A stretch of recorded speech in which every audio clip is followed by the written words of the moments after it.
राजश्री शर्मा दिन भर की खबरों में सबसे पहले नजर डालते हैं आज के मुख्य समाचारों पर। चोरी के इरादे से घुसा, ग्रामीणों ने पकड़ की धुनाई, ग्राम पंचायत 2 के का मामला। मीनाक्षी चाहर ने जीता गोल्ड मेडल, हनुमानगढ़ पहुंचने पर खेल प्रेमियों ने किया स्वागत। पटना दुर्ग के परिधि क्षेत्र में किया निर्माण, मुकदमा दर्ज, भारतीय पुरातत्व सर्वेक्षण विभाग के अधिकारियों ने 2 जनों के खिलाफ दर्ज करवाए मुकदमे। उप स्वास्थ्य केंद्र भवन का हाल बेहाल, बारिश के बाद भर जाता है 3 फीट तक पानी, कमरा धंसा, दीवारों में दरार। और अब समाचार विस्तार से। जिला मुख्यालय के निकटवर्ती ग्राम पंचायत 2 के में बुधवार सुबह नशेड़ी प्रवृत्ति का एक युवक चोरी के इरादे से दीवार फांदकर सोने घर में घुस गया। उसने घर में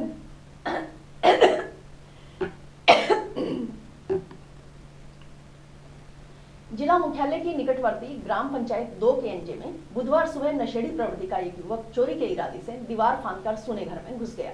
उसने घर में घुसकर वहां रखे गल्ले का ताला तोड़कर कुछ रुपए चुरा लिए। तभी अचानक मकान मालिक व उसकी पत्नी घर आए तो उन्हें देखकर यह युवक दीवार फांदकर भागने लगा, लेकिन शोर सुनकर वहां पहुंचे आसपास के लोगों ने युवक को पकड़ उसकी धुनाई कर दी। इस मौके पर मौजूद ग्रामीण दर्शन सिंह ने बताया कि 2 के ITI बस्ती में चोरी की वारदातों में इजाफा हो रहा है। ज्यादातर नशेड़ी प्रवृत्ति के युवक रात के साथ दिन में छुटपुट चोरी की वारदातों को अंजाम दे रहे हैं। उन्होंने बताया कि बुधवार सुबह 2 के वार्ड 10 निवासी बूटा सिंह और उसकी पत्नी मूर्ति देवी घर के गेट पर ताला लगाकर गेहूं लेने के लिए राशन डिपो पर गए थे।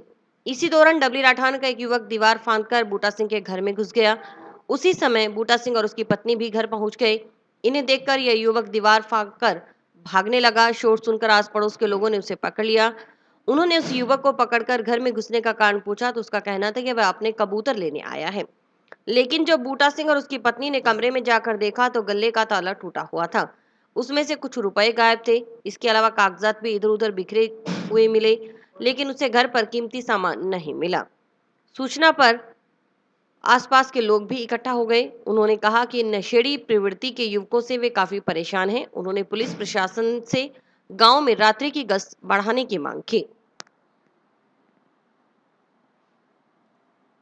हमने कणक मैं पहले तो बुजुर्ग ने गाला कणक लेने तो वहां चला गया। फिर हम दोनों जाने उठ गए, फोन करे भी कणक ले जागे। कणक लेने उठ गए, ਇਹਨੂੰ ਅਸੀਂ ਚਾਬੀ ਦੇ ਮੈਂ ਤੂੰ ਘਰੇ ਚੱਲੇ ਸਾਈਕਲ की दुकान ਤੇ ਬਹਿ ਗਿਆ। ਅਸੀਂ ਕਣਕ ਲੈ ਕੇ ਘਰੇ ਆਇਆ ਉਦੋਂ ਇਹ ਅੰਦਰ ਤਾਲਾ ਤੋੜ ਕੇ ਵੜ ਗਿਆ। ਇੱਥੋਂ ਦੀ ਬਾਹਰ ਨਿਕਲਣ ਲੱਗਾ ਕੰਧ ਤੋਂ ਦੀ ਤਾਂ ਅਸੀਂ ਮੈਂ ਕਿਹਾ ਵੀ ਬੇਟਾ ਕੀ ਗੱਲ ਆ? ਕਹਿੰਦਾ ਮੇਰੇ ਕਬੂਤਰ ਆ। ਮੈਂ ਕੋਈ ਗੱਲ ਨਹੀਂ, ਕਬੂਤਰ ਤੁਹਾਡੇ ਹੋਣਗੇ ਨਾ ਤਾਂ ਅਸੀਂ ਦੇ ਦਾਂਗੇ, ਅਸੀਂ ਕਿਸੇ ਦੇ ਕਬੂਤਰ ਨਹੀਂ ਰੱਖ ਦੇਗੇ। ਇਹਨੇ ਤਾਂ ਕੀ ਕਰਿਆ, ਇੱਥੋਂ ਤਾਲਾ ਤਾਂ ਸਾਡੇ ਕੋਲ ਖੁੱਲਣ ਚਾਬੀਆਂ ਨਹੀਂ ਸੀ, ਬਾਹਰਲੇ ਬਾਹਰ ਦੀਆਂ ਸਾਡੇ ਕੋਲ ਇਹਦੇ ਕੋਲੇ ਸੀ। ਤੇ ਉਹ ਮਗਰਲੇ ਘਰ ਵਾਲਿਆਂ ਦੇ ਘਰ ਕੰਧ ਟੱਪ ਕੇ ਤੇ ਭੱਜ ਲਿਆ, ਮਗਰ ਮੁੰਡਿਆਂ ਨੇ ਫੜ ਲਿਆਂਦਾ। क्या कुछ ले गया? अजय तो वो गले का ताला ही तोड़ा था। अच्छा, जो दुकान वाला है और फरोड़ा फराड़ी कागजात की करी, इसको कुछ नहीं मिला। देखो जी, हमारे 2 के में ITI में कहीं भी है चोरियों का बहुत ही ज़्यादा बढ़ता, क्योंकि नशेड़ी लोग है, कोई डबली का, कोई खुणजा का, कोई ITI का, कोई सरेसिए के लोग का। ये रात को नहीं देखते, दिन को नहीं देखते। हमारे कई चैम्बर भी लगे हैं, पुलों वाले भी चैम्बर लगे हैं, वो लोहे वाले लगे होते हैं, ट्यूबवेल वाले भी चैम्बर लगे। आज घटना दिन की है ये बूटा सिंह का घर है, ये दोनों जी घर पे नहीं थे। एक डबली का बताता है, राज सिक्का के बौरिया है, वो घर से दीवार कूद के आया। इन्होंने जब घर पे आए तो इन्होंने पकड़ा, इन्होंने पूछा क्या लेने आया? कहता मेरे कबूतर है। इन्होंने अंदर आके संभाला तो इनका ताला टूटा था गले का, इसलिए ग्रामीण वाले कैसे इकट्ठे हो गए, सारे ग्राम उसको पकड़ लिया। अब चोरियों को क्या, नशेड़ी आदमी है, दिन में नहीं देखते, रात को नहीं देखते, ये सारों के घरों में बढ़ते हैं। हम तो प्रशासन को यही कहते हैं भाई यहाँ भी कोई रात को गश्त लगनी चाहिए, क्यों हमारे भी बच्चे हैं, बाल बच्चे हैं, छोटे छोटे बच्चे हैं। दिन में तो लोग काम पे चले जाते हैं, बच्चियाँ रहती है, जब छोटे बच्चे होते हैं, इनका नशेड़ियों का कोई पता नहीं, कल को बड़ा कोई हादसा कर दे। जयपुर में राजस्थान राइफल एसोसिएशन की ओर से 14 जुलाई से 30 जुलाई तक आयोजित 21वीं राजस्थान राज्य शूटिंग चैंपियनशिप में हनुमानगढ़ की महिला शूटर्स मीनाक्षी चाहर ने परचम लहराते हुए गोल्ड मेडल जीता। मीनाक्षी चाहर का बुधवार को गृह जिले में आगमन पर हनुमानगढ़ जंक्शन रेलवे स्टेशन पर खेल प्रेमियों की ओर से माला पहनाकर स्वागत किया गया। 50 मीटर शूटिंग में गोल्ड मेडल विजेता मीनाक्षी चाहर ने अपनी सफलता का श्रेय अपने पिता, माता, विशेषकर पिता सुशील चाहर और दादा शिवचंद चाहर को दिया। मीनाक्षी ने कहा कि उसके पिता कोच बनकर उसका मार्गदर्शन करते रहते हैं। उसके पिता ने उसे जरूरत की हर वस्तु उपलब्ध करवाई। आज वह उन्हीं की वजह से इस मुकाम पर पहुंची है।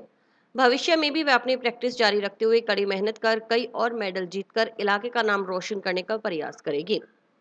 करीब 3 साल से प्रैक्टिस कर रही मीनाक्षी ने बताया कि राजस्थान राज्य शूटिंग चैंपियनशिप में करीब 5,000 निशानेबाजों ने हिस्सा लिया।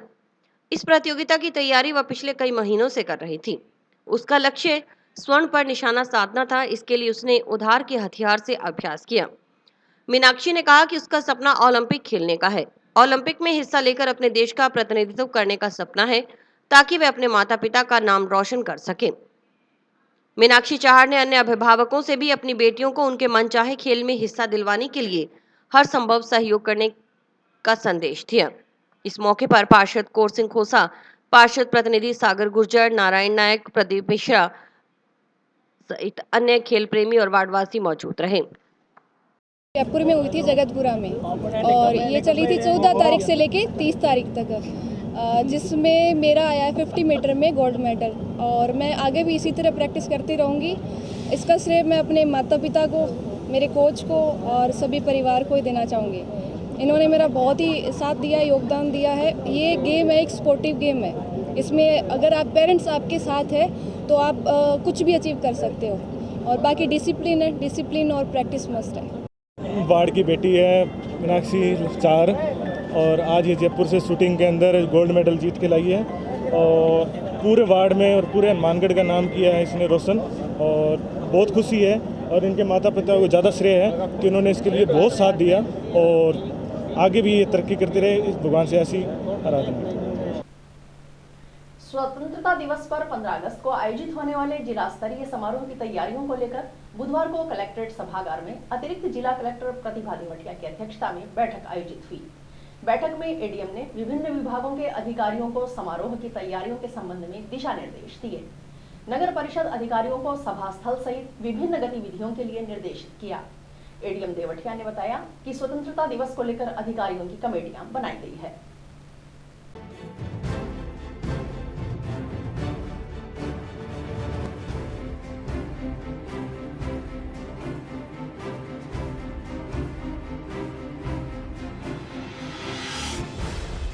आज 15 अगस्त की तैयारियों को लेकर के मीटिंग की गई थी, और विभिन्न विभागों को इनके संबंध में निर्देश जारी किए गए हैं। नगर परिषद को जो अपना सभा स्थल है उसकी तैयारियों के लिए और विभिन्न गतिविधियों के लिए निर्देशित किया गया है। साथ ही जो ऑफिसर हैं उनकी कमेटियां बनाई गई है, और आने वाला स्वतंत्रता दिवस बहुत हर्षोल्लास के साथ मनाया जाए, इसकी प्रशासन की तरफ से संपूर्ण तैयारियां प्रारंभ हो चुकी है। और मैं आप सभी हनुमानगढ़ वासियों को स्वतंत्रता दिवस की शुभकामनाएं देती हूँ। आप सुखी रहें, स्वस्थ रहें और खुशहाल रहें। राजस्थान की मुख्य सचिव उषा शर्मा की ओर से बुधवार को वीडियो कॉन्फ्रेंस के जरिए राजस्थान सरकार की 3 मुख्य योजनाओं की समीक्षा की गई। 5 अगस्त से शुरू हो रही राजीव गांधी ग्रामीण शहरी ओलंपिक, 10 अगस्त से शुरू हो रही इंदिरा गांधी स्मार्टफोन योजना और 15 अगस्त को शुरू हो रही अन्नपूर्णा फूड पैकेट योजना की कार्य योजना की समीक्षा मुख्य सचिव की ओर से की गई। वीसी में जिला कलेक्ट्रेट सभागार से जिला कलेक्टर रुक्मणी रिहार सिहा शामिल हुई।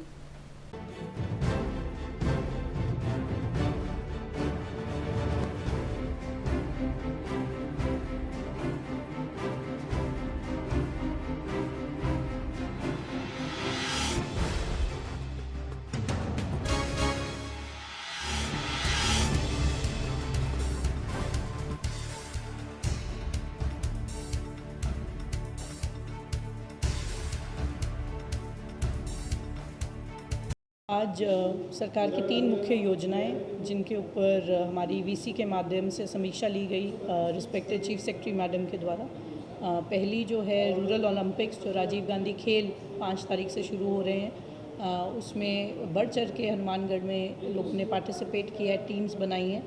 आपके मार्फत में सबको अनुरोध करना चाहूँगी कि इन स्कीमों में आप पार्टिसिपेट करें, क्योंकि ये जो ओलंपिक्स हैं वो रूरल में और अर्बन दोनों जगह इस बार खिलाए जाएंगे। इसके पश्चात 10 तारीख से जो मुख्यमंत्री जी के द्वारा बजट घोषणा थी, इंदिरा गांधी मोबाइल फ़ोन योजना, उसकी जो है लॉन्चिंग की जाएगी। हमारे ज़िले में करीबन 74,000 से ज़्यादा लोगों को ये मोबाइल फ़ोन जो है वितरित किए जाएंगे, जिसकी कार्य योजना जो बनाई गई है उसकी समीक्षा आज की गई है। और 15 तारीख को 15 अगस्त में जो हमारा कार्यक्रम होगा, उसके बाद अन्नपूर्णा फूड पैकेट योजना, जिसका MRC कैंप्स में भी बहुत प्रचार प्रसार किया गया है, उसका उद्घाटन किया जाएगा। उसकी भी आज समीक्षा की गई। विश्व हिंदू परिषद और बजरंग दल कार्यकर्ताओं ने हरियाणा के नूह में श्रद्धालुओं पर गोलियां और पत्थर बरसाने तथा आगजनी की घटना को अंजाम देने वाले उपद्रवियों के खिलाफ सख्त कार्रवाई करने व पीड़ित श्रद्धालुओं को मुआवजा देने की मांग की है।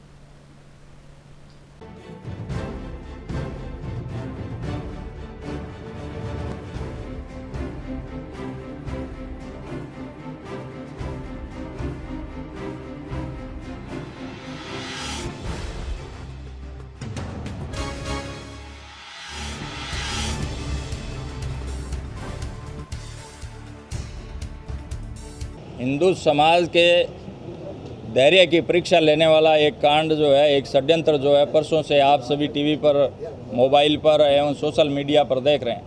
आपने देखा कि हमारे हिंदू समाज की वर्षों से चली आ रही ब्रजमंडल जो यात्रा है, वो जब शांतिपूर्वक चल रही थी, उत्साहपूर्वक चल रही थी, तब ये जो इस्लामिक जिहादी हैं, जो ये आतंकी हैं, इन लोगों ने हमारे हिंदू समाज के उन निरीह बच्चों पर, उन महिलाओं पर पत्थर फेंके और उसके बाद गोलियां आदि भी चलाई।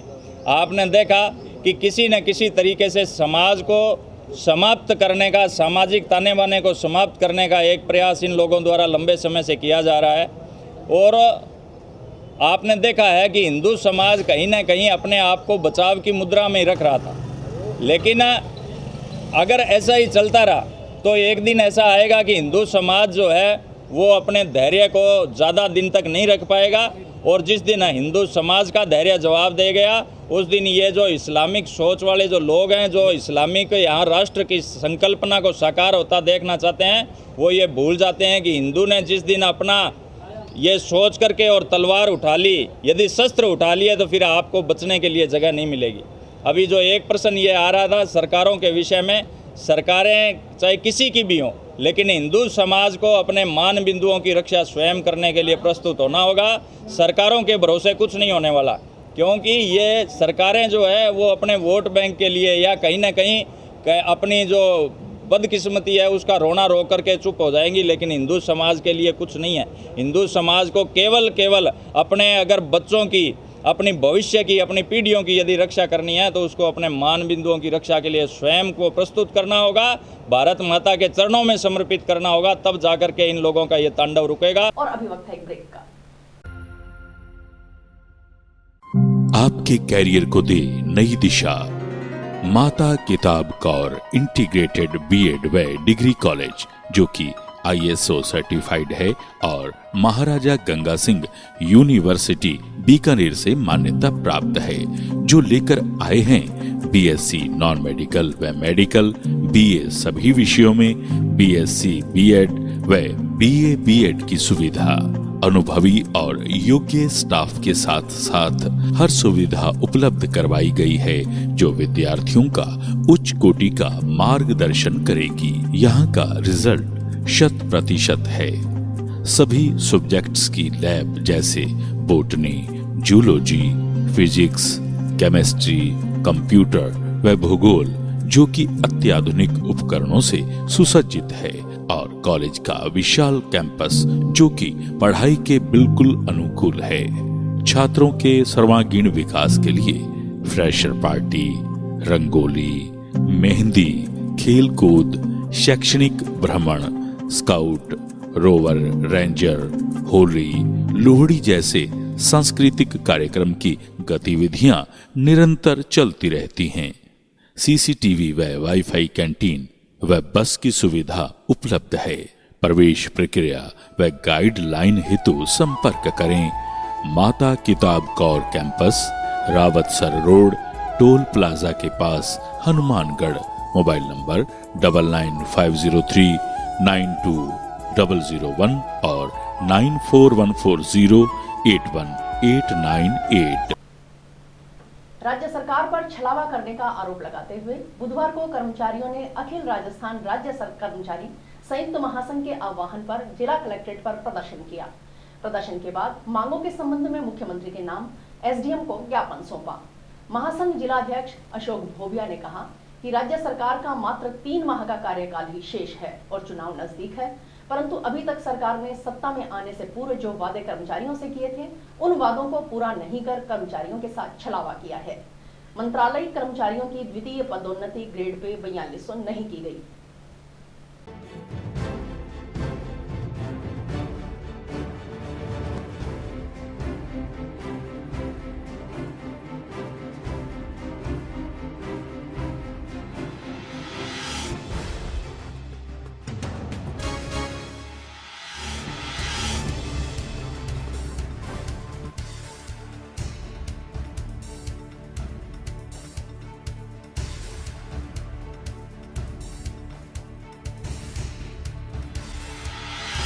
राज्य कर्मचारी संयुक्त महासंघ एकीकृत जिला हनुमानगढ़ की तरफ से आज हमने एक एसडीएम साहब को ज्ञापन दिया है।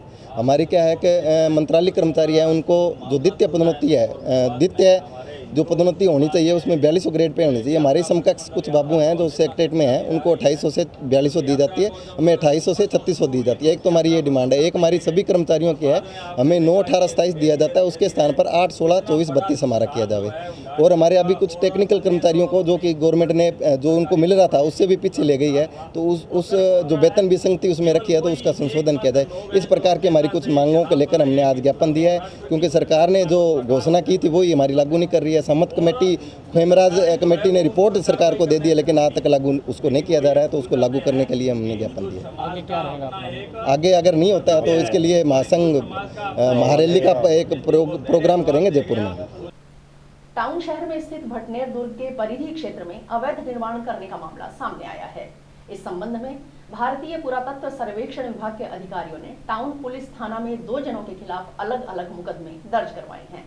इस तरह का यह पहला मामला है जिसमें भारतीय पुरातत्व सर्वेक्षण विभाग के अधिकारियों की ओर से थाना में मुकदमे दर्ज करवाए गए हैं। जानकारी के अनुसार पुलिस अधीक्षक के आदेश पर दर्ज हुए मुकदमे में भारतीय पुरातत्व सर्वेक्षण के अधीक्षण पुरातत्ववेत्ता ने बताया कि भारतीय पुरातत्व सर्वेक्षण के अधीन राष्ट्रीय महत्व के केंद्रीय संरक्षित स्मारक भटनेर दुर्ग के प्रतिष्ठित क्षेत्र में उत्तम सिंह पुत्र नानूराम निवासी वार्ड 47 और राकेश कुमार पुत्र रमेश कुमार निवासी वार्ड 36 टाउन की ओर से अवैध रूप से पुनर्निर्माण का कार्य किया जा रहा है। बिना अनुमति मरम्मत, निर्माण, नवीनीकरण का कार्य अवैध और दंडनीय है। ऐसे अवैध निर्माण को कलेक्टर की ओर से हटवाए जाने का प्रावधान है। अवैध मरम्मत, निर्माण, नवनिर्माण, पुनर्निर्माण कार्य को रुकवाने के लिए प्रारंभिक समय में ही कार्यालय प्रयास करता है। इसके लिए संबंधित अवैध निर्माणकर्ता को नोटिस जारी करता है और इसके साथ स्थानीय प्रशासन को भी अनुरोध करता है कि अवैध मरम्मत, निर्माण, नवनिर्माण, पुनर्निर्माण कार्य को तुरंत रुकवाया जाए। ग्राम पंचायत मक्कासर के प्राथमिक स्वास्थ्य के अधीन 2 केएनजे के वार्ड 8 में संचालित उप स्वास्थ्य केंद्र भवन का हाल पिछले लंबे समय से बदहाल है। निचली जगह पर बना उप स्वास्थ्य केंद्र का भवन बारिश के बाद करीब 3 फीट तक डूब जाता है। बारिश के बाद गली का सारा पानी उप स्वास्थ्य केंद्र के भवन में भरने से यह तालाब का रूप धारण कर लेता है। बरसाती पानी भरने से भवन की दीवारों में दरारें आ चुकी है, कमरा व शौचालय धंस चुका है। इससे हर समय हादसे का खतरा बना हुआ है। इन सब हालातों के बीच ग्रामीणों को चिकित्सा सुविधा का लाभ भी सुचारू रूप से नहीं मिल रहा। देखिए रिपोर्टर प्रदीप पाल की खास रिपोर्ट। 2 केएनजे की उप स्वास्थ्य केंद्र की एएनएम गीता रानी ने बताया कि जब से उनकी यहाँ नियुक्ति हुई है तब से यही हालात है। सब सेंटर निचली जगह पर बना हुआ है। बारिश के बाद पूरी गली का पानी करीब 3-3 फीट तक सब सेंटर में भर जाता है। इस कारण जरूरी दस्तावेज खराब हो जाते हैं। गत दिनों हुई बारिश के बाद भी सब सेंटर में पानी भरने से काफी दिक्कतों का सामना करना पड़ा। अपने सर पर सफाई व पानी की निकासी आदि करवाई गई। बारिश के कारण कमरा धंस चुका है और दीवारों में दरारें आ चुकी हैं। अंदर बैठने के हालात नहीं, कभी भी हादसा होने का डर बना रहता है। सीएचओ रूम का निर्माण कार्य भी अधूरा पड़ा है। पानी की निकासी न होने के कारण सीएचओ रूम की छत भी बारिश के पानी से टपकने लगती है। उन्होंने बताया कि प्रशासन गांव के संग अभियान में विधायक सहित अन्य जनप्रतिनिधियों को लिखित में समस्या से अवगत करवाया गया था। बीसीएमओ व ग्राम पंचायत सरपंच पंच को भी इस समस्या के बारे में बताया गया, लेकिन समस्या जस की तस है। एएनएम गीता रानी ने कहा कि गांव 2 केएनजे काफी पिछड़ा हुआ है। यहाँ के ग्रामीण आर्थिक रूप से कमजोर हैं। इस कारण ग्रामीणों से किसी प्रकार की मदद की उम्मीद नहीं की जा सकती। सरपंच को अवगत करवाते हैं तो वो ये कहकर पल्ला झाड़ देते हैं कि यह स्वास्थ्य विभाग का मामला है। उन्होंने कहा कि अगर उप स्वास्थ्य भवन में सुधार हो तो ग्रामीणों को भी सुविधा होगी। मैं गीता रानी ANM हूँ और ये PSC के अंडर आता है, मक्कासर PSC के अंडर सब सेंटर 2 KNJ है, जिसके हालात जब से मैं आई हूँ ऐसे ही हैं, कंटिन्यू ऐसे ही चल रहे हैं। और मैंने कई बार लिख के भी दे दिया, जैसे हमारे यहाँ 2 अक्टूबर को जब प्रशासन गांव के संग जब लगा था, विधायक जी और भी आए थे, तब भी उनको लिखित में मैंने दिया था कि सर ये मेरा सब सेंटर बहुत ही नीचे है और पूरी गली की हालत बद से बदतर है और सारी गली वालों का पानी नहाने धोने कपड़े वाला, और बरसात के टाइम में तो 3-3 फुट तक पानी भरता है इसमें, जिससे मेरे पिछले 2021 में सारे डॉक्यूमेंट्स वगैरह सब खराब हो गए थे पानी के अंदर। मैंने अपने ब्लॉक में भी एप्लीकेशन दी है, अवगत करवाया उनको, BCMO मैडम औरों को, और यहाँ मैंने विधायक साहब को भी बताया। और मैम ये जो यहाँ के सरपंच मेंबर और सेक्रेटरी साहब, उनको तो हर डे मैं उनसे बात करती हूँ। मैं इतना ज़्यादा परेशान हो गई हूँ। अब भी मैंने इस साफ़ सफाई करवाई है, बारिश से फुल पानी भरा हुआ है। हॉस्पिटल में पानी भर जाए, हमारे गरीब आदमी दवाई लेना, दवाई के तो पानी तो भरे रहे हो, कोई सड़क न कोई बाहर न, अटकलिया में पानी भरे रहा। अभी कौन सा काट है अस्पताल में, कोई सुविधा कोई सरपंच की माराठ है। हाँ, इन गली में गाँव में कोई सुविधा होनी चाहिए हमारी। हाँ, मैं आवे तो कोई सुविधा नहीं, घर में पानी बढ़ जाए, कोई हाल को नहीं माराठ है। जीवनो अधिकार है माराठ है। कारण क्या है यहाँ पानी क्यों बढ़ता है? पानी बढ़ता है तो सड़का को नहीं बनावे, सरपंच बनाए, सरपंच वोट लेना आज तो पग पकड़े, राम राम राम राम नीचो पग पकड़े, मन मुँह कौन दिखावा आगे है। हाँ, असमस्या है। उधर वार्ड 9 के पंच सुखवीर सिंह ने बताया कि वार्ड 9 में गली का निर्माण हो रहा है। उस गली के जरिए इस गली के बरसाती पानी की निकासी की व्यवस्था की जाएगी। जल्द ही यह समस्या दूर होगी। नंबर 8 है जो हॉस्पिटल है इसमें बना हुआ, और 9 नंबर वार्ड का काम चल रहा है। इसकी निकासी ना होने के कारण इसमें पानी भर जाता है, और इसमें इस गली में हॉस्पिटल भी है, गुरुद्वारा भी है, और मसान भूमि को मेन रास्ता ही है जाने का, और इसकी निकासी नहीं है। इसी के कारण निकासी हो जाएगी, इसका मरम्मत भी हो जाएगी, और सभी मोहल्लों वाले को बहुत ही दिक्कत है। और इसका 24 घंटे पानी चल रहा है इस गली में। जो ये 15-20 घर हैं, ये एक दूसरों का पानी भी नहीं बंद कर रहे। इसका पहले तो पानी बंद हो, इसकी निकासी भी करवाएंगे, सारा काम करेंगे। यहाँ पर डिलीवरी और बीमार जो भी आता है, बहुत ही उनको दिक्कत है, यहाँ बहुत ही दिक्कत है जी। सबसे बड़ी दिक्कत है जी इसमें, हमारी सभी गाँव को दिक्कत है हॉस्पिटल से। ये नीचा हॉस्पिटल, इसमें पानी भर जाता है, और मैंने रिक्वेस्ट भी की है, पंचायती की तरफ से भी रिक्वेस्ट करवाई है कि इसका जल्द से जल्द काम हो। कौन करेगा? ये सरपंच करेगा। क्यों नहीं कर रहे हैं? ये बजट निकासी नहीं है इसकी, किसी पहले से पुराने 50-60 साल से निकासी नहीं है किसी तरह से। वहीं CMHO डॉक्टर OP चाहर ने कहा कि इस बारे में ग्राम पंचायत सरपंच से बात की गई थी, लेकिन सरपंच की ओर से अन्य जगह भूमि देने के लिए असमर्थता जाहिर की गई है। भवन निर्माण के लिए रिपोर्ट राज्य सरकार को प्रेषित की जाएगी। हाँ, जानकारी मिली है कि जो सब सेंटर 2 KNG बना है वो थोड़ा नीचे लो लाइंग एरिया बोलते हैं, उस स्थान पर स्थित है, और इस बारिश भी ठीक हुई है, और उन घरों के आसपास का भी घरों में पानी भरा हुआ है। उन घरों से पानी भी उप स्वास्थ्य केंद्र में अंदर जाते हैं। सरपंच साहब से भी बात हुई थी, वो कह रहे हमने दीवार बनवा दी है, कुछ मिट्टी भी डलवाई है, फिर भी पानी जा रहा है क्योंकि एरिया नीचे है। कुछ आसपास के पड़ोसियों का भी पानी नीचे जाता है, और कोई हमारे पास अल्टरनेट व्यवस्था उन्होंने कहा कोई जगह हम दे पा नहीं रहे हैं, ना तो जगह दे पा रहे हैं, ना नए उप स्वास्थ्य केंद्र बनाने के स्थान देने में भी असमर्थता जाहिर करी उन्होंने। क्या हल निकलेगा सर? इलाज तो मिल नहीं पा रहा लोगों को। बारिश का टाइम चला जाएगा, 1 महीने की बात है। हम दूसरी जगह संचालन ANM जैसे बताया, दूसरी जगह से स्कूल से बैठ के कार्य कर रही है वो। फिर सरकार को, राज्य सरकार को दोबारा बनाने जो भवन है वो भी बताया गया पुराना है, जीर्ण शीर्ण व्यवस्था में है। इसकी रिपोर्ट भी हमने बना ली है, राज्य सरकार को प्रस्तुत करेंगी। और इसी के साथ समाचार समाप्त हुए। रोजाना देखते रहिए समाचार। नमस्कार।